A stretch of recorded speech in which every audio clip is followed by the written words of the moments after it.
ओम शांति। ओम शांति। आज तारीख है 11 मई 2026। शुरुआत करते हैं आज के मीठे बच्चे के सार से। शिव बाबा कहते हैं, मीठे बच्चे, बाप आए हैं आप बच्चों को अपने समान महिमा लायक बनाने। बाप की जो महिमा है वो अभी तुम धारण करते हो। ये बहुत ही सुंदर शुरुआत है। बिल्कुल, मतलब जरा कल्पना कीजिए ना कि आप जीवन भर एक ऐसे गहरे एमनेशिया यानी एक तरीके से स्मृति लोप में जी रहे हैं जहां आप जो वेशभूषा या कपड़े पहने हुए हैं उसी को अपनी असली पहचान मान बैठे हैं। हाँ, ये तो ऐसा हो गया जैसे किसी नाटक के मंच पर आप एक भिखारी का रोल कर रहे थे सही कहा। और नाटक खत्म होने के बाद भी आप असल जिंदगी में सड़क पर जाकर भीख मांगने लगे क्योंकि आप भूल गए हैं कि आप वास्तव में हैं कौन। एकदम सटीक बात कही आपने। और आज शिव बाबा हमें हमारे शरीर के इस कॉस्ट्यूम के पार हमारी उस असली पहचान की याद दिला रहे हैं। हाँ, ये चर्चा दरअसल आत्मा की स्मृति को जगाने और परमात्मा के साथ उस सच्चे प्रेम को महसूस करने के बारे में है। हाँ, जो हमें देह अभिमान के अंधकार से निकालकर प्रकाश की ओर ले जाता है। तो चलिए इस विषय में और गहराई में जाने से पहले आज का प्रश्न और उत्तर जस का तस देखते हैं। जी बिल्कुल। तो प्रश्न है, भक्ति मार्ग में परमात्मा माशूक को पूरा न जानते भी कौन से शब्द बहुत प्यार से बोलते और याद करते हैं? और इसका उत्तर है, बहुत प्यार से कहते और याद करते हैं, हे माशूक, तुम जब आएंगे तो हम सिर्फ आपको ही याद करेंगे और सबसे बुद्धि योग तोड़ आपके साथ जोड़ेंगे। अब बाप कहते हैं, बच्चे, मैं आया हुआ हूं तो देही अभिमानी बनो। तुम्हारा पहला फर्ज है प्यार से बाप को याद करना। तो चलिए इसे गहराई से समझते हैं। शिव बाबा वास्तव में हमसे क्या कह रहे हैं? इसके पीछे का अर्थ क्या है? देखिए, मुझे लगता है कि ये संदेश अपने आप में एक बहुत बड़ा मनोवैज्ञानिक बदलाव है। कैसे? मतलब हम दुनिया में भगवान को ढूंढने के लिए पहाड़ों पर जाते हैं, बड़े बड़े मंदिरों का निर्माण करते हैं, तीर्थ यात्राएं करते हैं। बिल्कुल। लेकिन शिव बाबा हमारी दिशा को बाहर से मोड़कर बिल्कुल भीतर की तरफ ले आते हैं। उनका कहना है कि हमारा सबसे पहला और अहम फर्ज कोई बहुत बड़ा अनुष्ठान करना नहीं है। अच्छा, बल्कि सिर्फ प्यार से बाप को याद करना है। और ये याद तभी संभव है जब हम देही अभिमानी बने। पर पता है, यहीं पर मुझे एक बहुत बड़ी व्यावहारिक उलझन महसूस होती है। बाबा कहते हैं कि आत्मा एक सूक्ष्म बिंदु है, एक चमकता हुआ सितारा है जी। और परमात्मा भी एक बिंदु ही है। अब जब मैं किसी ट्रैफिक जैम में फंसी हूँ या ऑफिस में किसी मुश्किल बॉस का सामना कर रही हूँ, हाँ, वो तो रोज का ही काम है। वही तो, तब उस तनाव के बीच खुद को या सामने वाले को एक सूक्ष्म बिंदु के रूप में देखना लगभग असंभव सा लगता है। मैं समझ रहा हूँ आपकी बात। हम आकारों और भौतिक चीजों के इतने आदी हो चुके हैं कि इस बिंदु रूप की संकल्पना को जीवन में कैसे उतारा जाए। ये उलझन बहुत स्वाभाविक है और इसका कारण है हमारी सदियों पुरानी आदत। अच्छा। अगर हम इसके क्यों और कैसे पर गहराई से विचार करें ना, तो मानव मन किसी भी चीज को समझने के लिए, उससे जुड़ने के लिए एक आकार ढूंढता है। हाँ, विजुअलाइज करने के लिए। बिल्कुल। शरीर एक बहुत बड़ा और ठोस आकार है, इसलिए हम इससे तुरंत जुड़ जाते हैं। लेकिन जब बाबा हमें बिंदु रूप में टिकने को कहते हैं तो वो सिर्फ एक मानसिक चित्र बनाने की बात नहीं कर रहे हैं। तो फिर वो क्या है? वो दरअसल एक डिटैचमेंट यानी वैरागी की बात कर रहे हैं। बिंदु होने का एहसास इस बात की स्मृति है कि मैं इस शरीर की सीमाओं, इसके तनाव और इसके रिश्तों से पार एक स्वतंत्र और शाश्वत ऊर्जा हूँ। बिल्कुल सही, एक शाश्वत ऊर्जा हूँ। तो ये कुछ ऐसा है जैसे आप उस नाटक वाले उदाहरण में बता रहे थे।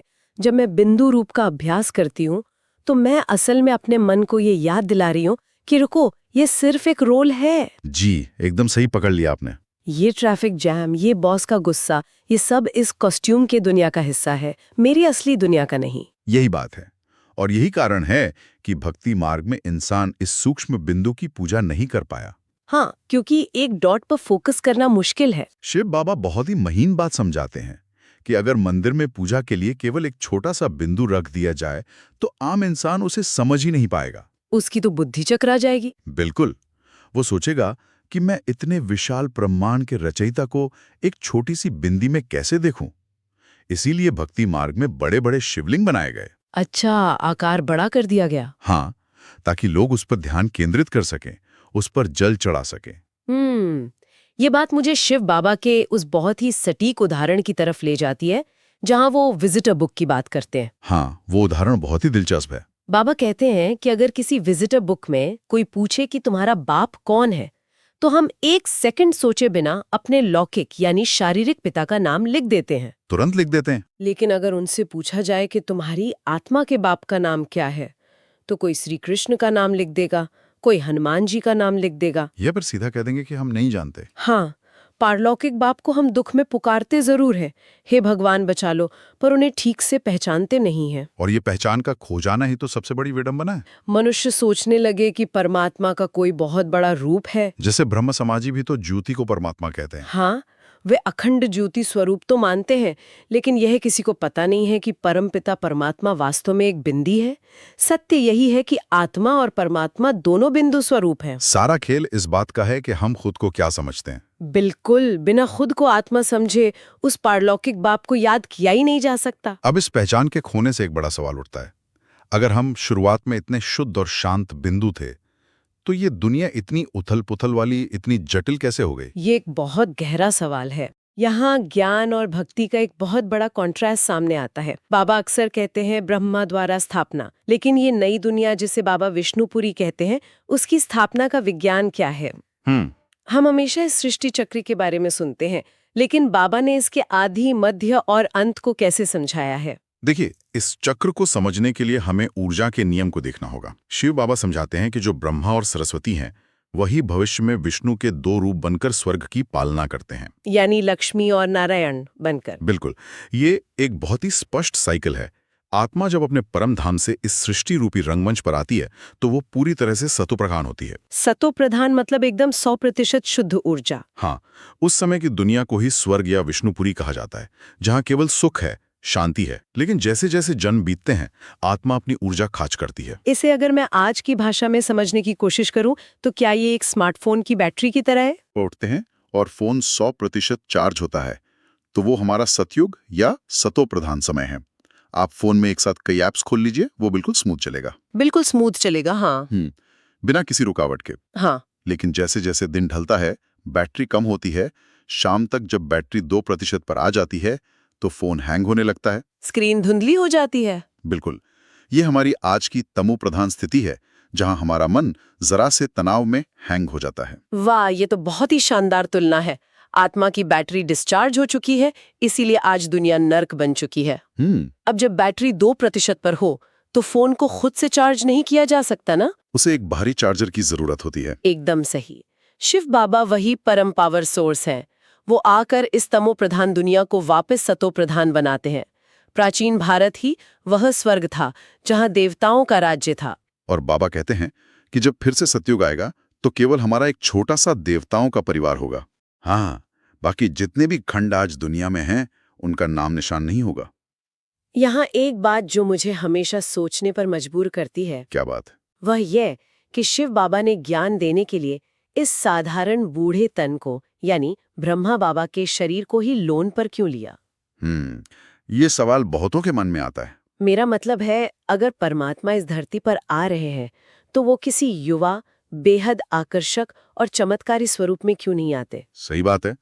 अगर वो एक प्रभावशाली रूप में आते, तो शायद पूरी दुनिया एक ही पल में उनकी बात मान लेती, है ना? लेकिन अगर हम इसके पीछे के मनोविज्ञान को देखें, तो सोचिए, अगर शिव बाबा एक भव्य और चमत्कारी रूप में आते, तो लोग क्या करते? शायद डर जाते या आकर्षित हो जाते। लोग उनकी बातों को, उनके ज्ञान को सुनने के बजाय उनके उस भव्य रूप की पूजा करने लगते। वो उनके सामने झुक जाते, फूल चढ़ाते और वापस भक्ति मार्ग में चले जाते। ओह, मैं समझ रही हूँ। बाबा को यहाँ पुजारियों की फौज तैयार नहीं करनी है, उन्हें ज्ञानी बच्चे तैयार करने हैं। ये तो बहुत ही गहरी बात है।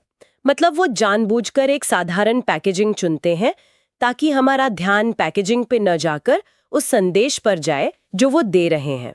बिल्कुल, निराकार को हमें पढ़ाने के लिए एक शरीर की आवश्यकता तो है ही, क्योंकि मुख के बिना वो हमसे संवाद कैसे करेंगे? हाँ, संवाद के लिए माध्यम तो चाहिए। लेकिन एक साधारण और बूढ़े तन को चुनकर वो हमारी बुद्धि का टेस्ट लेते हैं। क्या हम शरीर को देख रहे हैं, या शरीर के अंदर से बोल रही उस परम सत्ता को पहचान पा रहे हैं? बहुत खूब। ज्ञान दिन है और भक्ति अंधियारी रात है। इस अज्ञानता की रात में इंसान सिर्फ ठोकरे खाता है। शिव बाबा हमें अपने शब्दों के जरिए रोशनी दे रहे हैं। रात के इस अंधेरे से मुझे बाबा द्वारा बताई गई एक और बात याद आ रही है, जो मुझे बहुत तार्किक लगती है। कौन सी बात? श्री कृष्ण को भक्ति मार्ग में श्याम सुंदर कहा जाता है।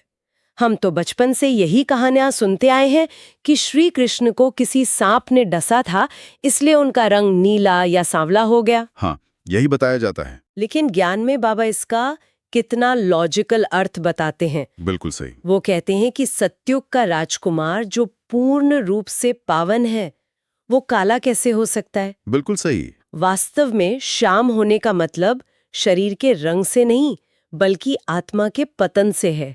जो आत्मा पहले सतो प्रधान और सुंदर थी, वही जन्म लेते लेते तमो प्रधान यानी श्याम हो गई। यही तो ज्ञान की रोशनी है जो हमें अंधविश्वासों से आजाद करती है। जब हम इन रहस्यों को समझते हैं तो हमारी दृष्टि पूरी तरह बदल जाती है। सच में। और ये रोशनी हमें कौन दे रहा है? वो जो हमारा सबसे बड़ा मार्गदर्शक है। शिव बाबा ने इस ज्ञान के जरिए हमें हमारे पूरे जीवन के सफर का नक्शा दिखा दिया है। और ये नक्शा दिखाते दिखाते वो एक ऐसे रूप में हमारे सामने आते हैं जो मुझे व्यक्तिगत रूप से बहुत गहराई तक छूता है। आप किस रूप की बात कर रही हैं? मैं उस रूप की बात कर रही हूँ जिससे बाबा ने खुदा दोस्त कहा है। ये शब्द ही अपने आप में कितना सुकून लेकर आता है। बचपन से हमें सिखाया गया कि भगवान से डरो, भगवान सजा देगा। हाँ, डर का रिश्ता बना दिया गया। लेकिन यहाँ शिव बाबा कह रहे हैं कि मैं तुम्हारा दोस्त हूँ। भगवान को एक दोस्त के रूप में देखना, ये आध्यात्मिक यात्रा का सबसे खूबसूरत मोड़ है। एक पिता आदेश देता है, एक शिक्षक अनुशासन सिखाता है, लेकिन एक दोस्त आपका हाथ पकड़कर आपके साथ चलता है। बहुत सुंदर कहा आपने। ये वर्तमान समय कलयुग और सतयुग के बीच का एक छोटा सा पुल है। ये एक ऐसा समय है जहां चारों तरफ हाहाकार है, और ऐसे समय में पार जाने के लिए हमें एक दोस्त की ही जरूरत है जो कहे, डरो मत, मैं तुम्हारे साथ हूं। बिल्कुल। दुनिया भर के बड़े बड़े विद्वान भी उस पुकार का असल मतलब नहीं जानते जब वो कहते हैं, हे भगवान, रहम करो, दुख हरो, सुख दो, हमें लिबरेट करो। वे लिबरेशन मांग तो रहे हैं, लेकिन उन्हें ये नहीं पता कि उन्हें किससे लिबरेट होना है। शिव बाबा बताते हैं कि हमें इन 5 विकारों से, इस देह अभिमान की जंजीरों से लिबरेट होना है। जी। वो सर्व के लिबरेटर हैं। वो गुप्त रूप से आते हैं और माता, पिता, शिक्षक के साथ साथ एक सच्चे दोस्त का पार्ट बजाते हुए हमें वापस घर ले जाते हैं। और घर ले जाने से पहले वो हमें एक ऐसा उपहार देते हैं जिसकी कल्पना भी किसी ने नहीं की होगी। हाँ, आप उसी बात की तरफ इशारा कर रहे हैं ना जो मुझे हमेशा रोमांचित करती है। शायद। हाँ, बाबा कहते हैं कि ये ब्रह्मन जीवन देवताओं से भी उत्तम है। ये सुनते ही मेरे अंदर एक आहा मोमेंट होता है। बिल्कुल। जरा सोचिए, हम हमेशा देवताओं की पूजा करते हैं, उनके जैसा बनना चाहते हैं, लेकिन शिव बाबा कहते हैं कि आज इसी पल में हमारा जो जीवन है वो स्वर्ग के देवताओं से भी ऊंचा है। ऐसा क्यों? क्योंकि स्वर्ग में प्रारब्ध होगी, सुख होगा, लेकिन वहां शिव बाबा का ये ज्ञान नहीं होगा। वहां परमात्मा प्रत्यक्ष रूप से हमारे साथ नहीं होंगे। ये ज्ञान सिर्फ अभी इसी शरीर में रहते हुए हमारे पास है। ये एक बहुत ही गहरा दर्शन है। देवताओं के पास मेहनत का फल है, लेकिन हमारे पास उस फल को देने वाला बीज बोने का समय है। सही बात है। मुक्तिधाम में भी ये ज्ञान नहीं होगा। इसलिए अभी जो समय है वो पूरे कल्प में, पूरे सृष्टि चक्र में सबसे अनमोल है। लेकिन इस अनमोल समय के साथ एक बहुत बड़ी और गंभीर सच्चाई भी जुड़ी है। आप विनाश की बात कर रहे हैं? हाँ, बाबा ने बहुत स्पष्ट किया है कि अब समय बेहद नजदीक है। ये सृष्टि रूपी खेल अब पूरा हो रहा है। बाबा कहते हैं कि सब एक्टर्स हाजिर हैं और जो बची हुई आत्माएं हैं वे भी ऊपर से आती जा रही हैं। जब सब आ जाएंगे तब इस पतित दुनिया का, इस पुरानी व्यवस्था का महाविनाश होना ही है। जी। अर्जुन को जो दिव्य दृष्टि मिली थी वो इसी विनाश को देखने के लिए थी। ये कोई डराने वाली बात नहीं है, बल्कि एक जगाने वाली घंटी है कि अब नाटक खत्म होने वाला है और घर जाने का समय आ गया है। बाबा ने ये भी याद दिलाया कि शुरुआत में जब ये ज्ञान नया नया आया था तब यज्ञ में बहुत लोग आते थे, जज, मजिस्ट्रेट सब आते थे। हाँ, बहुत भीड़ लगती थी। लेकिन जब ज्ञान की गहराई में उतरने की बात आई, जब बाबा ने कहा कि काम महाशत्रु है और इस पर जीत पानी है, तो कई लोग वापस लौट गए। बिल्कुल। कोई हंस बन गया जो ज्ञान के मोती चुगता रहा, तो कोई बगुला बन गया जो वापस उसी पुरानी दुनिया की तरफ लौट गया। इससे मुझे ये समझ आता है कि ये ज्ञान सुनना जितना आसान है, इस पर टिके रहना उतना ही हिम्मत का काम है। और इसी हिम्मत को बनाए रखने के लिए बाबा कहते हैं कि अपना सारा ध्यान सिर्फ और सिर्फ एक माशूक शिव बाबा पर लगाओ। दुनियावी बातों और देह के रिश्तों से बुद्धि योग हटाना है। तो यहाँ से सवाल ये उठता है कि हम इस पूरे ज्ञान को अपने रोजमर्रा के जीवन में कैसे उतारें। यही तो सबसे जरूरी बात है। सो व्हाट, इस सब का हमारे लिए क्या अर्थ है? अगर हम आज की मुरली की धारणा के मुख्य सार को देखें तो शिव बाबा ने हमें क्या करने को कहा है? धारणा का जो पहला मुख्य पॉइंट बाबा ने बताया है वो बहुत ही व्यावहारिक है। बाबा कहते हैं कि जो बाप का धंधा है वही धंधा हमें भी करना है। और बाप का धंधा क्या है? पतित से पावन बनाने का। मतलब ये सिर्फ अपने आप को सुधारने तक सीमित नहीं है। बिल्कुल नहीं। अगर मुझे पता चल गया है कि मैं एक आत्मा हूँ और मेरा कनेक्शन परम पावर सोर्स से जुड़ गया है, तो मेरी ये जिम्मेदारी बनती है कि मैं दूसरों को भी वो रास्ता दिखाऊं। हाँ, हमें सबको यही लक्ष्य देना है कि एक शिव पिता को याद करो और पावन बनो। और ये हम सिर्फ शब्दों से नहीं कर सकते। हमारा अपना जीवन इसका जीता जागता उदाहरण होना चाहिए। सही कहा आपने। और ये उदाहरण तभी बन सकता है जब हम दूसरे धारणा पॉइंट को अपने जीवन में लागू करें। वो क्या है? हमें इस नशे में, इस ईश्वरीय खुमारी में रहना है कि ये ब्राह्मण जीवन देवताओं से भी उत्तम जीवन है। देवताओं के पास जो सुख है वो इस ज्ञान के कारण ही है, लेकिन हमारे पास स्वयं ज्ञान का सागर शिव बाबा है। क्या बात है! इसलिए बुद्धियोग सबसे तोड़कर एक माशूक को याद करना है। तो ज्ञान को सिर्फ सुनना काफी नहीं है, बल्कि उस देह अभिमानी स्थिति को हर पल अपने जीवन में लागू करना है। जी। चाहे हम गाड़ी चला रहे हों, खाना बना रहे हों या काम कर रहे हों, बैकग्राउंड में ये स्मृति चलती रहे कि मैं आत्मा एक रोल प्ले कर रही हूँ और मेरा साथी खुदा दोस्त मेरे साथ है।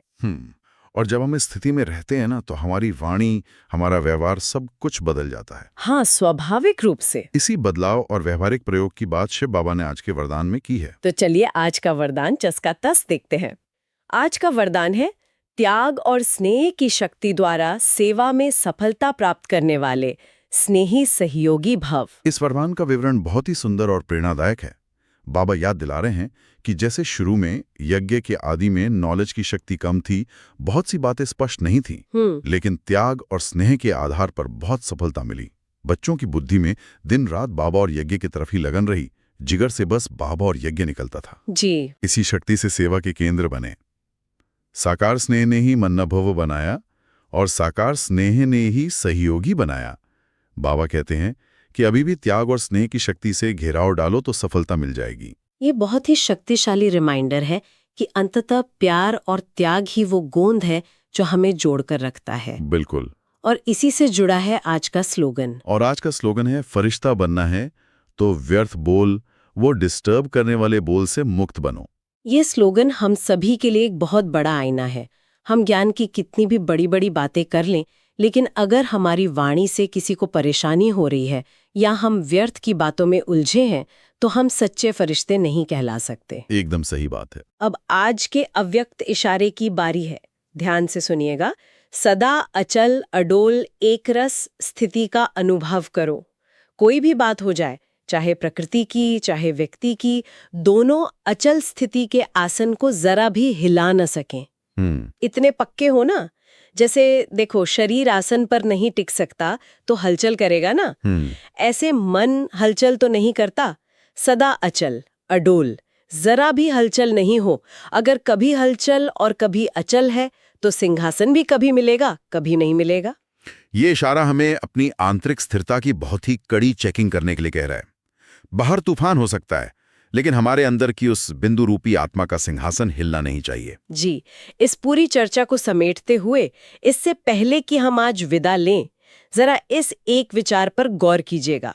अगर ये ज्ञान, ये परमात्मा से सीधा संवाद सत्युग यानी गोल्डन एज में जाकर पूरी तरह से लुप्त हो जाने वाला है, क्योंकि वहां आप इसका फल भोग रहे होंगे, तो आज इसी पल में आपके संघर्षों, आपकी इस उथल पुथल की क्या कीमत है, जहां आप शिव बाबा को पुकार सकते हैं और वो खुदा दोस्त बनकर आपका हाथ थाम लेते हैं।